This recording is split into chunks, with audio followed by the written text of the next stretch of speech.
গালে জনমৰ গান মেৰখীয়াই পাৰে শুভ সংবাদ মুক্তিদাতাৰ জনমে দিলে মানৱ জাতিৰ পৰিত্ৰাণ মানৱ জাতিৰ পৰিত্ৰাণ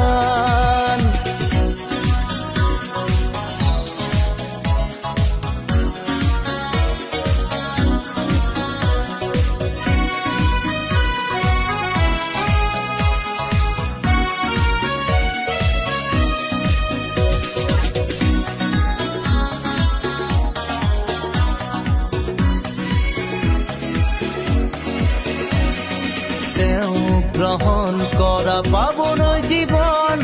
মনত তুমি সদায় শান্তি পাবা খ্ৰীষ্টৰ বাক্যত বিশ্বাসী হোৱা তেওঁৰ জনমৰ গান